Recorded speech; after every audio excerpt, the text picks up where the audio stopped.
Hello friends, இந்த வீடியோவில் unit 5 breach of contract and its remedy பார்க்க போகிறோம். இப்போ வந்து பிரீச் அப்படின்றது வந்து மீறுதல், ஓகேவா? ஒரு கான்ட்ராக்டை வந்து என்டர் பண்ணிவிட்டு அந்த கான்ட்ராக்டை பண்ணாமல் வந்துட்டு மீறுறாங்க, பிரீச் பண்ணுறாங்க. ஸோ அப்போ என்னென்ன கண்டிஷன்ஸ்லாம் அப்ளிகபிள், அது அந்த கான்ட்ராக்டை வந்து மீறினாங்கன்னா என்ன அதுக்கான ரெமிடிஸ் பார்க்க போகிறோம். இப்போது பிரீச் ஆஃப் கான்ட்ராக்ட் வந்து மொத்தம் 2 டைப் இருக்குது. Okay, anticipatory breach of contract, actual breach of contract. அதுக்கப்புறம் அண்ட் இட்ஸ் ரெமிடிஸ், இதோட ரெமிடிஸ் தான் வந்துட்டு நிறைய பார்ப்போம். அப்போ வந்து பிரீச் ஆஃப் கான்ட்ராக்ட் வந்து மொத்தம் 2 டைப் தான். ஒன்று ஃபஸ்ட்டு ஆன்டிசிபேட்டரி, இன்னொன்று ஆக்சுவல் பிரீச். ஓகே, இப்போ பாருங்கள், anticipatory breach of contract. An anticipatory breach of contract is a breach of a contract occurring before the time of a fixed for performance has arrived, when the promiser refuses altogether to perform his promise and signifies his unwillingness even before the time for a performance has arrived. It is called anticipatory breach. Anticipatory breach of the contract may take either following 2 ways: expressly by word spoken or written, implied by conduct of a one party. ஓகேவா? இப்போது contract வந்துட்டு enter பண்ணியிருப்பாங்க, இந்த டைமுக்கு இந்த performance வந்து பண்ணணும்னு சொல்லி. ஓகேவா? ஸோ ப்ராமிசர் வந்துட்டு இந்த டைமுக்கு நான் வந்து பர்ஃபார்ம் பண்ணுறேன்னு வந்துட்டு ப்ராமிஸ் பண்ணுறத அந்த ப்ராமிஸ் பண்ணுற அந்த டேட்டுக்கு முன்னாடியே, அந்த கண்டிஷனுக்கு முன்னாடியே வந்துட்டு அவங்க பண்ணிட்டாங்க அப்படின்னா அந்த கான்ட்ராக்ட் வந்து ப்ரீச் பண்ணுற மாதிரி. ஓகேவா? அந்த கண்டிஷனை வந்து மீறுற மாதிரி, அதுதான் சொல்லியிருக்காங்க. இப்போ இந்த எக்ஸாம்பிளில் பாருங்கள், நல்லா புரியும். இப்போ எக்ஸாம்பிள் 2ல் பாருங்கள், where A agrees to sell his white horse to B for 50,000 on 10th August 2016, but he sells his horse on 1st August 2016. ஓகேவா? That's anticipatory breach has occurred by the conduct of the promisor. இவங்க சொன்னது நான் 10ஆம் தேதி ஆகஸ்ட்டுக்கு விற்கிறேன்னு சொன்னாங்க, ஆனால் வந்துட்டு விற்றது எப்போது? 1st ஆகஸ்ட்டுக்கு முன்னாடியே வந்து விற்றுட்டாங்க. ஓகேவா? ப்ராமிஸ் பண்ணது வந்து வேறு, கான்ட்ராக்டில் சொன்னது, ஆனால் சேல் பண்ணது வேறு. ஓகே, ஒரு கான்ட்ராக்ட் போட்டு அதுக்கு பிஃபோரே வந்துட்டு அந்த பெர்ஃபார்மன்ஸ் பண்ணிட்டாங்கன்னா அதுக்கு பேர் anticipatory breach of contract. Okay, anticipatory. Okay, இப்போது இந்த மாதிரி ப்ராமிசர் வந்துட்டு அந்த கான்ட்ராக்ட் நடக்கிறதுக்கு முன்னாடியே வந்து கேன்சல் பண்ணனால, விச் மீன்ஸ் வந்து ப்ரீச் பண்ணனால, அந்த கான்ட்ராக்டை ப்ரீச் பண்ணனால இங்கே வந்து இந்த ப்ராமிசிக்கு வந்து 2 ஆப்ஷன் இருக்குது. ஓகேவா? ஃபர்தராக வந்துட்டு இந்த ப்ராமிசிக்கு 2 ஆப்ஷன் இருக்குது. என்ன அப்படின்னா, ஒன்று வந்துட்டு அவங்க வந்து resign the contract, see you for the other parties for damages. ஓகேவா? அவங்க மேலே வந்து கோர்ட்டில் கேஸ் போட்டுட்டு இவங்க வந்து கான்ட்ராக்டை ப்ரீச் மீறிட்டாங்க அப்படின்னு சொல்லிட்டு கோர்ட்டில் கேஸ் போட்டு டேமேஜஸ் வந்து கிளைம் பண்ணலாம். ஓகேவா?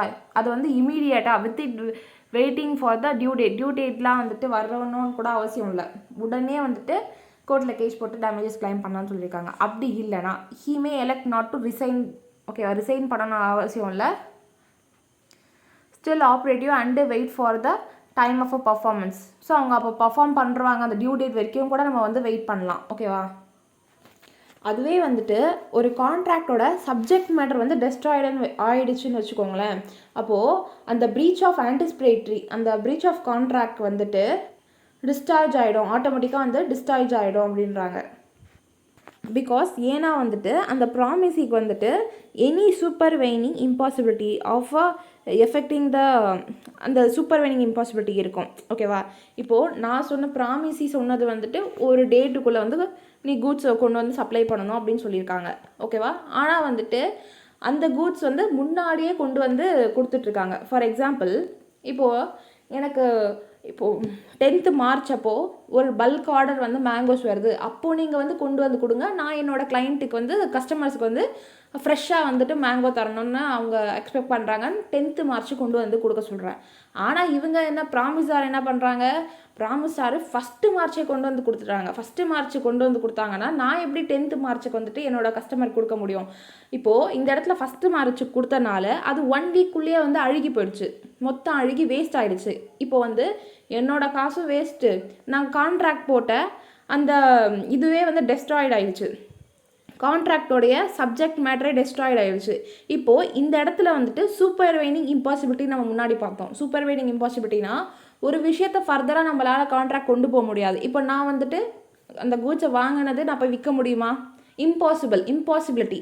ஸோ இந்த மாதிரி இம்பாசிபிலிட்டியான கேசஸில் இந்த கான்ட்ராக்ட் வந்து டிஸ்சார்ஜ் ஆகிடும் அப்படின்றாங்க. ஓகேவா? ஓகே, அடுத்து வந்துட்டு actual breach of contract. In the contract to anticipatory breach, it is a refusal to perform the promise on the scheduled date. ஓகேவா?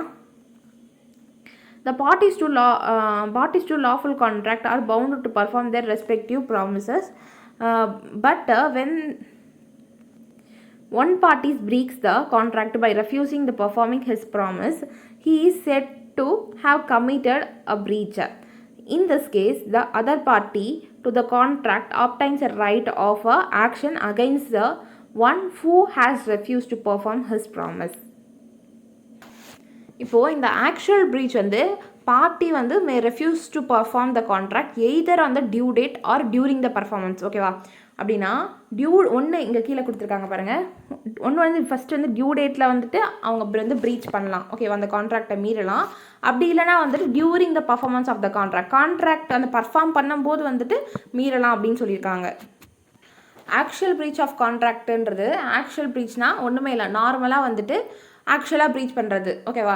இந்த ஆக்சுவல் ப்ரீச் வந்து ஒன்று டியூவில் நடக்கலாம், இல்லைனா வந்து டியூரிங் த பர்ஃபார்மன்ஸ், அப்போ பர்ஃபார்மன்ஸ் பண்ணும்போது நடக்கலாம். இது ஃபஸ்ட் எக்ஸாம்பிள் பாருங்கள். டியூக்கு வந்து A agrees to delivery 100 bags of sugar to B on the 1st February 2016. On the said day, he fails to supply 10 bags of the sugar to B. This is the actual breach of a contract. ஓகேவா? அவங்க சொன்னாங்க 100 bags of sugar supply பண்ணுறேன்னு, but வந்து பண்ணலை.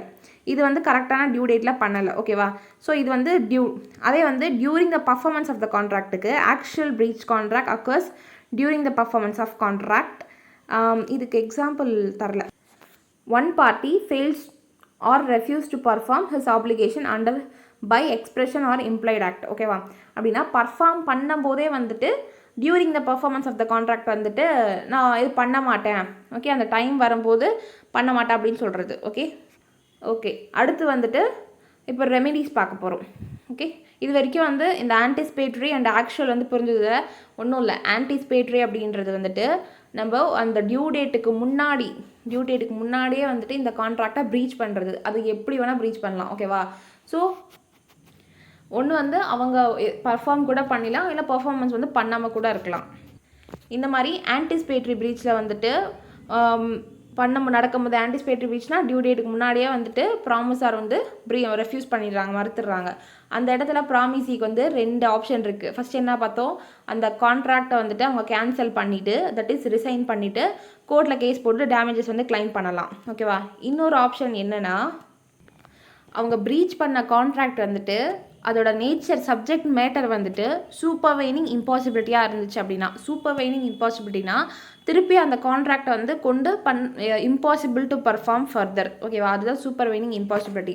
Which means வந்து இப்போ ஒரு ஹார்ஸை வந்துட்டு டெலிவர் பண்ணுறாங்க. ஓகேவா? இவங்க வந்து ப்ரீச் பண்ணிவிட்டு ஆன்டிசிபேட்டரி ப்ரீச் பண்ணிவிட்டு கரெக்டான டியூ டேட் வரும்போது அந்த ஹார்ஸ் செத்து போயிடுது. இப்போ அந்த ஹார்ஸ் செத்து போயிடுதுன்னா அதை வச்சு திருப்பி பர்ஃபார்ம் பண்ண முடியாது. It's impossible to perform. அதுதான் சூப்பர்வைனிங் இம்பாசிபிலிட்டி. ஓகேவா?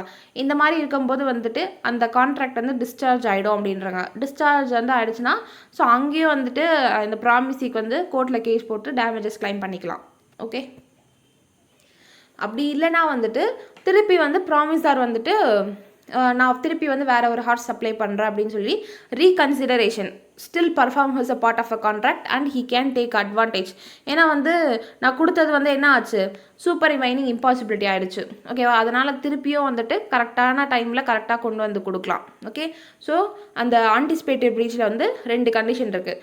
ஆக்சுவல் ப்ரீச் அப்படின்றது என்னது, ஆக்சுவல் ப்ரீச்ன்றது ஆக்சுவலாக வந்துட்டு அவங்க மறுக்கிறது. ஓகேவா? ஒன்று டியூ டேட்டில் பண்ணலாம், இல்லை வந்து during the performance of the கான்ட்ராக்டில் பண்ணலாம்.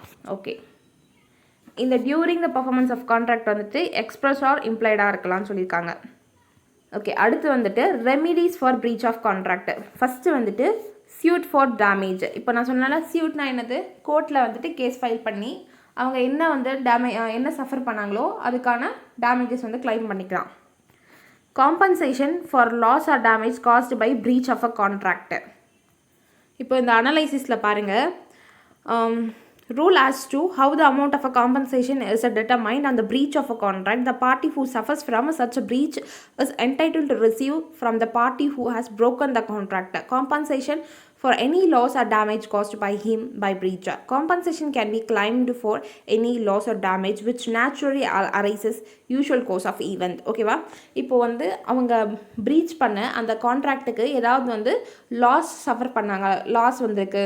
இப்போது அந்த மேங்கோ வந்து ரோட்டன் மேங்கோ எடுத்துகிட்டு வந்து கொடுத்தாங்க.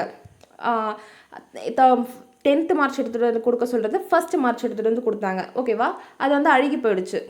அழுகி போனனால வந்து அவங்களுக்கு எவ்வளோ டேமேஜ் ஆச்சுல்ல. ஸோ அந்த லாஸஸை வந்துட்டு அந்த டேமேஜஸை வந்து காம்பன்சேஷனாக கிளைம் பண்ணிக்கலாம்னு சொல்லியிருக்காங்க. ஓகே, ஸோ இப்போது remedy by way of a damage or kinds of damage. Okay, என்ன கைண்ட்ஸ் ஆஃப் டேமேஜஸ்ன்னு பார்க்கலாம்.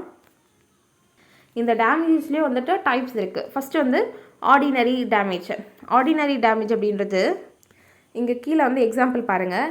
ஏ agrees to sells a bag of a rice at 5,000 per bag. ஓகேவா, delivered to be given after 2 months. On the date of a delivery, the price of a rice goes up 5,500 per bag.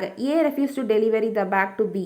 B can claim from A 500 as ordinary damages arises directly from the breach.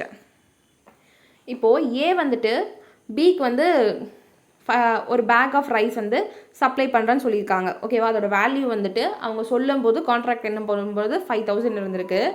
இவங்க வந்து லேட்டாக 2 months வந்து லேட்டாக வந்து supply பண்ணியிருக்காங்க. அந்த 2 monthsக்கு அப்புறம் வந்து என்ன ஆயிருக்கு, லேட்டாக சப்ளை பண்ணும்போது 500 இன்க்ரீஸ் ஆகிடுச்சு. அவங்க முன்னாடியே வந்து அனுப்பிச்சிருந்தாங்கன்னா இவங்க வந்து ஒரு 500 ப்ராஃபிட் பார்த்துருப்பாங்க. இவங்க ஆஃப்டராக வந்து 2 months கழித்து வந்து கொடுக்கும்போது இவங்களுக்கு 500 வந்து லாஸ் தானே இதனால். ஸோ இவங்களுடைய இவங்களோட டிலேனால் லேட்டாக ஆரம்பிச்சனால இவங்களுக்கு வந்து 500 வந்து லாஸ், நஷ்டம். அதனால் அது வந்து ஒரு ஆக்சுவல் டேமேஜஸ், இது வந்து கிளைம் பண்ணிக்கலாம் அப்படின்ட்டு இருக்காங்க. ஸோ இதுதான் வந்து ஆர்டினரி டேமேஜ். அதான் when a contract has been broken, the parties who suffers by a such breach is entitled to receive from the party who has broken the contract compensations or any losses, damage caused to them which naturally arises in a usual course of a thing from the such breach. ஓகேவா, so which are the parties known when they made the contract to be likely to result from the breach of it. ஓகேவா, அடுத்து வந்துட்டு special damage. where a party to a contract receives a notice of a special circumstance affecting the contract, he will liable not only for the damages arising naturally and directly from the breach from but also for the special damages. ஓகேவா, இதுக்கு example என்னென்னா, இப்போது ஒருத்தவங்க வந்துட்டு அவங்களோட business machine வந்து ஏதோ ரிப்பேராக இருக்குது அப்படின்ட்டு ரிப்பேர் பண்ணுற ஷாப்பில் போய் கொடுத்துருக்காங்க. ஓகேவா, இந்த கண்டிஷன்ஸ்லாம் சொல்லியிருக்காங்க. என்னென்னா, எனக்கு 7 daysக்குள்ளே வந்து ரிட்டர்ன் கொடுக்கணும். ஓகேவா, அந்த மிஷினை வச்சு நான் ஒரு நாளைக்கு வந்து 1000 rupees ப்ராஃபிட் பார்க்குறேன், எனக்கு 7 daysக்குள்ளே வந்து ரிட்டர்ன் தரணும். ஓகேவா, எனக்கு 8th day வந்து ஒரு கவர்மெண்ட் கான்ட்ராக்ட் இருக்குது, அந்த மிஷினை வச்சு நான் ஒரு கூட்ஸை வந்து தயாரிக்கணும், எனக்கு ஒரு கவர்மெண்ட் கான்ட்ராக்ட் இருக்குது, கண்டிப்பாக நீ வந்து 7 daysக்குள்ளே தரணும்னு சொல்லியிருக்காங்க. ஓகேவா, ஆனால் இவங்க 7 daysக்குள்ளே வந்து தரலை. ஓகே, அந்த கான்ட்ராக்டை ப்ரீச் பண்ணிட்டாங்க. ஒரு 14th day வந்து தராங்க. ஓகேவா, எக்ஸ்ட்ரா ஒரு 7 நாள் எடுத்துக்கிட்டாங்க. இப்போது இவங்க சஃபர் பண்ண லாஸ் என்ன, இவங்க வந்து ஒரு நாளைக்கு வந்து 1000 சம்பாரிச்சிருப்பாங்க இந்த மிஷினை வச்சு. ஓகேவா, நார்மலான டேஸில் இன்னும் எக்ஸ்ட்ரா 7 நாள் வந்துட்டு அவங்க எடுத்துக்கிட்டனால மொத்தம் 7,000 rupees வந்து ஆக்சுவல் ப்ரீச் ஆஃப், நார்மலாக ஆர்டினரி ப்ரீச் ஆஃப் மேலே பார்த்தோம்ல ஃபஸ்ட் பாயிண்ட்டு, ஆர்டினரி டேமேஜஸாக அவங்க கிளைம் பண்ணிக்கலாம். இதில் ஸ்பெஷல் டேமேஜஸ் என்னென்னா, அவங்க என்ன சொன்னாங்க, எனக்கு 8th day அப்போ வந்து ஒரு கவர்மெண்ட் கான்ட்ராக்ட் இருக்குது, அந்த மிஷினை கொடுத்தா தான் எனக்கு அந்த கவர்மெண்ட் கான்ட்ராக்டே அக்செப்ட் ஆகும் அப்படின்னு சொன்னாங்க. ஸோ அந்த கவர்மெண்ட் கான்ட்ராக்டும் போயிடுச்சு. அதுக்கு என்ன வேல்யூவோ, அதுக்கு என்ன லாஸ் சஃபர் பண்ணாங்களோ அந்த டேமேஜஸ் கூட வந்துட்டு இவங்க கிட்ட வந்து கிளைம் பண்ணிக்கலாம் அப்படின்றாங்க. ஓகேவா, இதுதான் special damages. So special damages அப்படின்றது நாட் ஒன்லி ஆர்டினரி டேமேஜஸ் அப்படின்றது இந்த 1000 வந்துட்டு எக்ஸ்ட்ரா 7 நாள் அவங்க வந்துட்டு ஒர்க் பண்ணியிருந்தா 7000 வந்திருக்கோம்ல, அது வந்து ஒரு ஆர்டினரி டேமேஜஸ் ப்ளஸ் இந்த கவர்மெண்ட் கான்ட்ராக்டில் அவங்க லூஸ் பண்ண அந்த ஒரு அமௌண்ட்டு. ஓகேவா, இதுதான் ஸ்பெஷல் டேமேஜஸ். புரியுதா? இப்போ கீழே இந்த எக்ஸாம்பிள் வந்து நீங்கள் படித்து பாருங்கள். ஓகே, அடுத்து வந்துட்டு விண்டக்டிவ் ஆர் எக்ஸ்பிளனரி டேமேஜஸ். ஓகேவா, பொதுவாக வந்து ஒருத்தவங்க ப்ரீச் பண்ணுறாங்கன்னா அவங்களுடைய இன்டென்ஷன் வந்து இன்னொருத்தவங்களை வந்துட்டு இன்சல்ட் பண்ணுறதுக்கோ இல்லை இன்டென்ஷனாக வந்துட்டு பண்ணுறதுக்காக இருக்காது. ஓகேவா? ஏதோ ஒரு சுச்சுவேஷனால அவங்க ப்ரீச் பண்ணிடுறாங்க. ஆனால் சில கேசஸ்லலாம் வந்து ஒருத்தவங்களை துன்புறுத்துறதுக்காக ஒருத்தவங்களை வந்து அவமதிக்கிறதுக்காக வந்துட்டு அந்த கான்ட்ராக்டை வந்து ப்ரீச் பண்ணுவாங்க. ஸோ அந்த மாதிரி இருக்கிறதா இந்த விண்டிக்டிவ் ஆர் எக்ஸம்ப்ளேரி. ஓகேவா? எக்ஸம்ப்ளேரி டேமேஜ்னு சொல்லுவேன். இதில் வந்து நமக்கு 2 கேசஸ் கொடுத்துருக்காங்க. ஃபஸ்ட்டு வந்து breach of promise to marry because it causes a injury to his or her feeling. ஆமாம் தானே? இப்போ நான் கல்யாணம் பண்ணிக்கிறேன் அப்படின்னு நான் சொல்லிட்டு இப்போ கல்யாணம் பண்ணிக்காமல் விட்டுட்டாங்க அப்படின்னா இது கண்டிப்பாக வந்து ஒருத்தவங்களை வந்து பாதிக்கும். ஓகேவா?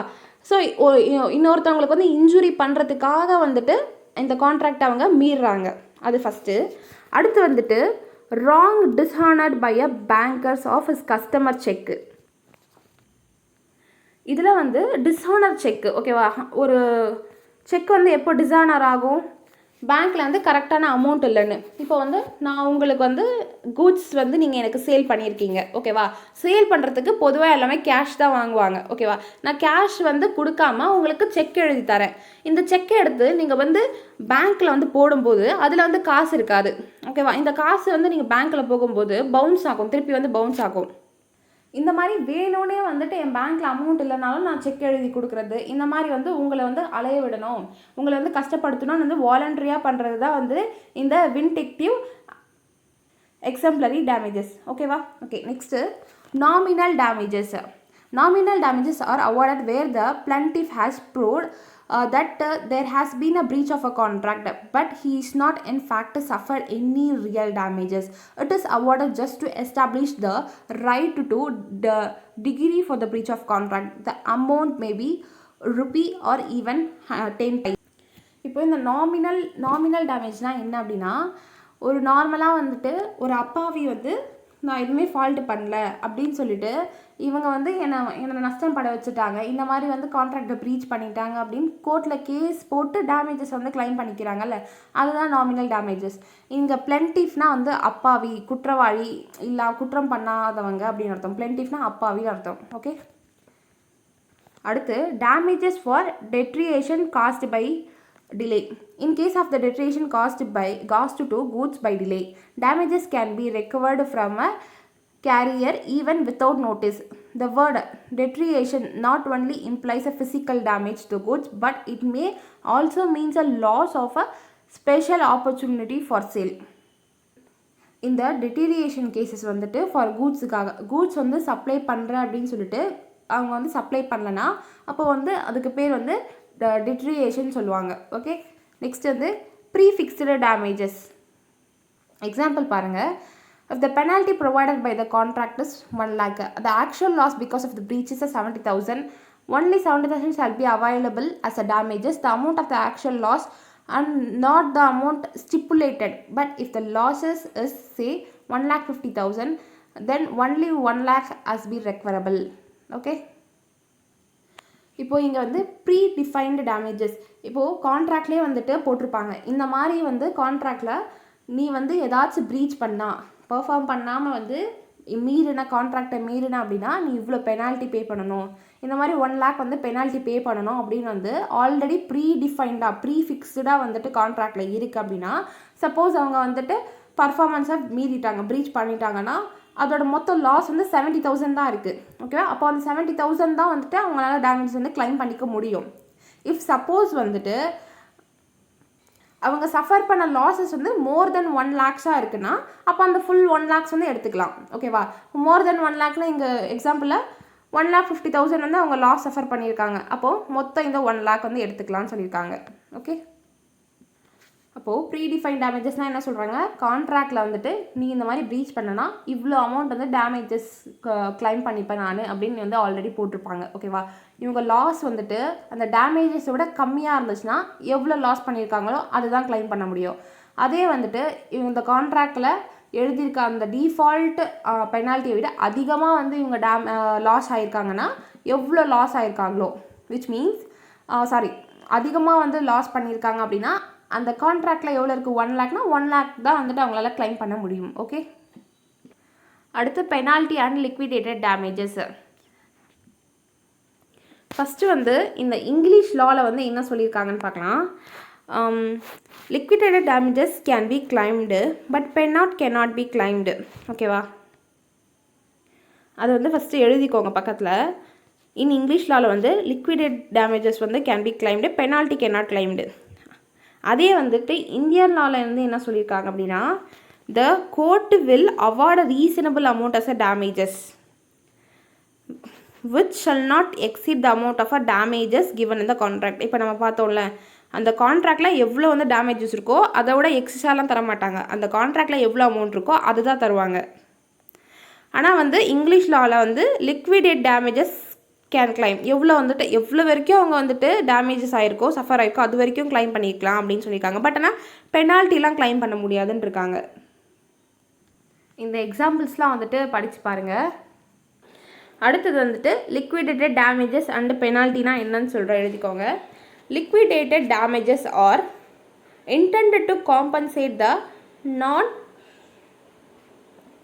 non-breach party for actual damage suffered. ஓகேவா, liquidated damages are intended to compensate the non-breaching party for actual damages suffered. ஓகேவா, இப்போ வந்து அந்த ஒரு சஃபர் பண்ண ஒரு பர்சன் இருப்பாங்கல்ல, அவங்களுக்கு காம்பன்சேட் வாங்கி தரத்துக்காக தான் வந்து இவங்க மேலே வந்து ஒரு டேமேஜஸ் கிளைம் பண்ணி கொடுப்பாங்க. அதுக்கு பேர் தான் வந்து லிக்விடேட்டட் டேமேஜஸ். ஒருத்தவங்களை வந்து பனிஷ் பண்ணணும்னு கிடையாது. உண்மையாகவே வந்துட்டு இவங்களுக்கு வந்து லாஸ் ஆகிருக்கு, இவங்களுக்கு வந்து இந்த லாஸை வந்துட்டு காம்பன்சேட் பண்ணணும்னு சொல்லிட்டு இன்னொருத்தவங்க கிட்டேருந்து வந்து டேமேஜஸ் கிளைம் பண்ணி தர்றது தான் லிக்விடேட்டட் டேமேஜஸ்ன்னு சொல்கிறாங்க. ஆனால் பெனால்ட்டி அப்படின்றது என்னென்னா, பெனால்ட்டிஸ் ஆர் பக்கத்தில் எழுதுங்க, penalties are intended to punish the breaking the party or breaching party. ஓகேவா, அந்த ஒரு ரூல்ஸோ இல்லை கான்ட்ராக்ட் மீறினதுக்காக வந்து அவனுக்கு பனிஷ் பண்ணுறது தான் பெனால்ட்டி. ஓகே, ஸோ இது படித்து பாருங்கள். இங்கே நான் சொன்னது தான் வந்து இங்கே டீட்டெயிலாக வந்து சொல்லியிருப்பாங்க. ஓகே, அடுத்து besides claiming a damages as a remedy for the breach of the contract, the following remedies are also available. இப்போ வந்து ரெமிடிஸ் பார்க்க போகிறோம். ஓகேவா, இல்லை ஃபஸ்ட்டு வந்து rescission of a contract. Example பாருங்கள். A promises B to deliver 50 bags of the cement on a certain day. ஓகேவா, B agrees to pay the amount on receipt of the goods. So A failed to deliver the cement on the appointment day. B is discharged from his liability to pay the price. இந்த இடத்துல வந்துட்டு ஏ வந்து 50 packs of cement வந்து கொடுக்காம recession பண்ணிடுறாங்க, resign பண்ணிடுறாங்க, கொடுக்கவே இல்லை, ஃபெயில் பண்ணிடுறாங்க. ஓகேவா, அதனால் வந்து என்ன பண்ணுறாங்க, பியும் வந்துட்டு அவங்களோட லைபிலிட்டியிலேருந்து டிஸ்சார்ஜ் ஆகிறாங்க. விச் மீன்ஸ் வந்து இவங்களும் காசு கொடுக்க தேவையில்லை, ஏன்னா அவரே சப்ளை பண்ணல, நானும் வந்து காசு கொடுக்க தேவையில்லை அப்படின்னு சொல்லிடுறாங்க. அதுதான் when a contract is broken by one party, the other party may treat the contract is resigned. ஒருத்தவங்க வந்துட்டு பர்ஃபார்ம் பண்ணல, ஓகேவா, ஒருத்தவங்க வந்து அந்த கான்ட்ராக்டை பிரேக் பண்ணிட்டாங்கன்னா இன்னொருத்தவங்க வந்து ரிசைன் பண்ணிடலாம். So such cases he absolve all this obligation under the contract and he entitled to compensate for the damages. Suppose ஏதாச்சும் டேமேஜஸ் வந்து அவங்க சஃபர் பண்ணாங்கன்னா அதுவும் வந்து கிளைம் பண்ணிக்கலாம்னு சொல்லியிருக்காங்க. Next quantum merit. இப்போது குவாண்டம் மெரிட்னா என்னன்னு சிம்பிளாக சொல்கிறேன் பாருங்கள். ஒருத்தவங்க வந்துட்டு கான்ட்ராக்ட் என்டர் பண்ணி அவங்களுடைய ஒர்க்கை வந்து பண்ணிடுவாங்க. ஓகேவா, ஆனால் பாதி ஒர்க்கு முடிஞ்சிடும், பாதி வந்து பர்ஃபார்மன்ஸ் வந்து பண்ணிடுவாங்க. அதுக்கப்புறம் வந்து இன்னொரு அதர் பார்ட்டி வந்துட்டு இந்த கான்ட்ராக்டே வேணாம் அப்படின்னு சொல்லி ரிசைன் பண்ணிடுவாங்க. இந்த இடத்துல அவங்க எவ்வளோ வந்து ஒர்க் பண்ணியிருக்காங்க, அந்த பாதி ஒர்க்கு பண்ணியிருக்காங்களா, அந்த பாதி ஒர்க்குக்கு வந்துட்டு அவங்க வந்து பே பண்ணணும். இல்லை வந்து டேமேஜஸ் வந்து இவங்க சஃபர் ஆனவங்க கிளைம் பண்ணிக்கலாம் அப்படின்னு சொல்லியிருக்காங்க. ஓகே, இப்போ பாருங்கள். Where one person has a rendered service to another in circumstances which indicates the understanding between them, it's to be paid for although for no particular remuneration has been fixed. The law will infer the promises to pay quantum merit. ஓகேவா, as much the party doing the service has to deserved. It covers the cases party injured by the breach had time of a breach done part but no all of the work. மொத்த work முடிக்கல, பாதி work தான் முடிச்சிருக்காங்க. which bounds to do under the contract cease to be compensate the value of the work done. எவ்வளோ வந்து அவங்க work பண்ணியிருக்காங்களோ அதுக்கான compensate வந்து கொடுக்கணும் அப்படின்னு சொல்லியிருக்காங்க. ஓகே, இதுக்கு வந்து 2 கண்டிஷன்ஸ் இருக்குது. என்னென்னா இட் இஸ் அவைலபிள், ஓகேவா, it is only available if the original contract has been discharged. Original contract வந்து discharge ஆகிருக்கணும். the claim must be brought by a party not in default. Okay, அதே மாதிரி இந்த இதுவும் வந்துட்டு நாட் அண்ட் டிஃபால்ட் பார்ட்டி தான் வந்து claim பண்ணணும்னு சொல்லியிருக்காங்க. சஃபர் ஆனவங்க வந்துட்டு நாட் அண்ட் டிஃபால்ட்டாக இருக்கணும், யார் வந்து சஃபர் ஆனாங்களோ அவங்க தான் இருக்கணும்னு சொல்லியிருக்காங்க. இதுக்கு எக்ஸாம்பிள் வந்து இங்கே பாருங்கள். இப்போது எக்ஸ் வந்து ராங்ஃபுல்லி ரிப்போர்ட்டட் ஒய்ஸ் ஏஜென்ட், ஓகேவா, authorise before Y could complete his duties. இங்கே வந்து Y could require a quantum merit for work he had done. Expenses had incurred in the course of his duty agent. இப்போ agent வந்துட்டு அவங்களோட work பண்ணியிருக்காங்க, ஓகேவா. இப்போ X அப்படின்றவங்க rework பண்ணனால இங்கே யார் ஒய்யோட ஏஜென்ட் தான் சஃபர் ஆகியிருக்காங்க. ஒய் வந்து சஃபர் ஆகலை, யார் சஃபர் ஆகியிருக்காங்க, ஒய்யோட ஏஜென்ட் தான் சஃபர் ஆகியிருக்கனால இந்த ஏஜென்ட் தான் வந்துட்டு அந்த டேமேஜஸ் வந்து கிளைம் பண்ணிக்க முடியும், குவாண்டம் மெரிட்டை கிளைம் பண்ணிக்க முடியும், ஓகேவா. ஒய் கிளைம் பண்ண முடியாது, ஏன்னா ஒய்யோட ஏஜென்ட் தான் பர்ஃபார்ம் பண்ணியிருக்காங்க. Okay,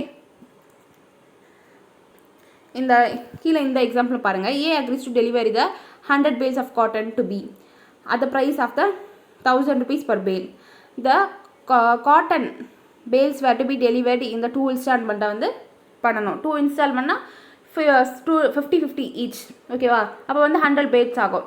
first bale of the instalment is completed, பண்ணிட்டாங்க. ஃபஸ்ட்டு டெலிவரி வந்து பண்ணிட்டாங்க. செகண்ட் பண்ணும்போது fails to supply the second. So second வந்து ஃபெயில் பண்ணிட்டாங்க, ரிவர்க் பண்ணிட்டாங்க. அப்போது அந்த ஃபஸ்ட்டுக்கு வந்துட்டு 50 bags ஆஃப் பெயில்ஸுக்கு வந்து காசு பே பண்ணியே ஆகணும்னு சொல்லியிருக்காங்க. அதனால் அதே மாதிரி அந்த நாட் அண்ட் ஃபால்ட் பாதியை வந்து ஏதாச்சும் சஃபர் ஆனாங்கன்னா அதுக்கு வந்து அவங்க டேமேஜஸ் கிளைம் பண்ணிக்கலாம். ஓகே, இதில் வந்துட்டு இம்பார்ட்டன்ட் என்னென்னா இந்த பாயிண்ட்ஸ் வந்து ஞாபகம் வச்சுக்கணும். இந்த குவாண்டம் மெரிட்டை வந்து எப்போ கிளைம் பண்ண முடியும் அப்படின்னா when the agreement is discovered to be void. the contract becomes void, ஓகேவா. கான்ட்ராக்ட் எப்போ வந்து வாய்ட் ஆகுதோ, செல்லுபடி ஆகாமல் இருக்கோ, அப்போ குவாண்டம் மெரிட் வந்துட்டு கிளைம் பண்ண முடியும். ஏன்னா கான்ட்ராக்ட் எப்போ ரிசைன் பண்ணிடுறாங்களா, ரிசைன் பண்ணிட்டாங்கன்னா வந்து ஒருத்தவங்க பர்ஃபார்ம் பண்ணலாம் தான் அந்த கான்ட்ராக்ட் என்ன ஆகிடும், வாய்ட் ஆகிடும், செல்லுபடி ஆகாமல் ஆகிடும். அப்போ வந்துட்டு அந்த கேஸில் குவாண்டம் மெரிட் வந்து கிளைம் பண்ணலாம், first point. Next when something is done without any intention to do graduationally, ஓகேவா. ஒரு நார்மலாக வந்து ஏதோ ஒரு சுச்சுவேஷனால் கான்ட்ராக்ட் வந்துட்டு என்ன சொல்கிறது எண்ட் ஆகிடுது. இங்கே வந்து எந்த ஒரு இன்டென்ஷனும் கிடையாது. அந்த மாதிரி கேசஸில் where there is an express implied contract to render a service but there is no agreement as to remuneration இல்லை, சும்மா வந்து சர்வீஸ் வந்துட்டு வாங்குறாங்க, அதுக்கு கன்சிடரேஷனோ ரெமுனரேஷன் எதுவுமே இல்லைன்னா அப்போ அந்த குவாண்டம் மெரிட் வந்துட்டு பண்ணிக்கலாம். நான் எவ்வளோ ஒர்க் பண்ணியிருக்கணும் அதுக்காக எனக்கு வந்து காசு கொடுங்கன்னு சொல்லிட்டு கிளைம் பண்ணிக்கலாம், டேமேஜஸ் கிளைம் பண்ணிக்கலான்றாங்க. when one party abandons to refuse to perform the contract. அடுத்து when one party abandons or refuse to perform the contract, ஓகேவா. அந்த கான்ட்ராக்ட் என்டர் பண்ணிவிட்டு அதை வந்து சும்மா விட்டுறாங்க, அது ஒரு கண்டுக்கவே இல்லை. அதே மாதிரி அந்த கான்ட்ராக்டை ரெஃப்யூஸ் பண்ணிடுறாங்கன்னா கண்டிப்பாக இவங்ககிட்ட வந்து குவாண்டம் மெரிட்டை கிளைம் பண்ணிக்கலாம். Where the contract is divisible, the party not in fault has enjoyed the benefit of the part performance மட்டும் வந்து என்ஜாய் பண்ணிட்டாங்க, அதை வந்து பிரிச்சிருக்காங்க. இதை வந்து நான் பண்ணுவேன், அதை பண்ண மாட்டேன்னு சொல்லிட்டு, ஓகேவா. இந்த கேஸில் அடுத்து when an invisible contract for lump sum is completely performed but badly, the person who has performed the contract can claim the lump sum but other party can make a deduct for bad work, ஓகேவா. So deductions for the bad work. அவங்க வந்து work பண்ணியிருக்காங்க ஆனால் வந்துட்டு சரியாகவே பண்ணி கொடுக்கல அப்படின்னா ஸோ அந்த இதுக்கு வந்துட்டு டேமேஜஸ் கிளைம் பண்ணிக்கலாம்னு சொல்லியிருக்காங்க. ஓகே, இப்போ குவாண்டம் மெரிட்னா புரிஞ்சதில்ல. குவாண்டம் மெரிட்னா அவங்களுடைய ஒர்க் பர்ஃபார்மன்ஸ் வந்து ஒன்றும் சரி இருக்காது, இல்லைனா வந்து பாதி வந்து ஒர்க் பண்ணியிருப்பாங்க. ஸோ இந்த கண்டிஷன்லாம் வந்து டேமேஜஸ் கிளைம் பண்ணியிருக்கலாம்னு சொல்லியிருக்காங்க. மெயினாக வந்து குவாண்டம் மெரிட்டோட மீனிங் என்னென்னா ஒருத்தவங்க வந்து கஷ்டப்பட்டு சஃபர் ஆகி அவங்க வந்து ஒர்க் பண்ணி கொடுப்பாங்க, ஓகேவா. ஆனால் அதை வந்து பாதியிலேயே வந்து இன்னொருத்தவங்க வந்து ரெஃப்யூஸ் பண்ணிடுவாங்க, போதும் இந்த கான்ட்ராக்டே வேணாம் அப்படின்னு சொல்லிட்டு. இந்த மாதிரி இடத்துலலாம் வந்து நான் வந்து உனக்கு ஒர்க் பண்ணி கொடுத்துருக்கேன், நீ ஃபுல்லாக கான்ட்ராக்ட் ஸ்டார்டிங்கே பண்ணியிருக்கணும், நடுவில் வந்துட்டு பண்ணுறது தான் வந்துட்டு குவாண்டம் மெரிட் அப்படின்றது. ஸோ இந்த பாதியிலே பண்ணனால எவ்வளோ வரைக்கும் நான் வந்துட்டு சஃபர் ஆனனோ, எவ்வளோ வரைக்கும் உனக்கு சர்வீஸ் பண்ணி கொடுத்தனோ அந்த அளவுக்கு வந்து டேமேஜஸ் கிளைம் பண்ணிக்கலாம் அப்படின்ட்டுருக்காங்க. அடுத்து வந்துட்டு suit for the specific performance. Where damages are not adequate, remedy in case of the breach of the contract, the court may in its discretion on a suit for the specific performance direct party in breach to carry out his performance according to the terms of contract. ஓகேவா? இப்போது எந்த அளவுக்கு வந்துட்டு எவ்வளோ damages வந்து நமக்கு claim பண்ணலோன்னு தெரியல அப்படின்னா கோர்ட் வந்து சொல்லுவாங்கன்னு சொல்லியிருக்காங்க. ஸ்பெசிஃபிக் பர்ஃபார்மன்ஸ் இவ்வளோ, இந்த பர்ஃபார்மன்ஸ்க்கு இவ்வளோ டேமேஜஸ் கிளைம் பண்ணலான்னு வந்து கோர்ட் வந்து டிசைட் பண்ணுவாங்க.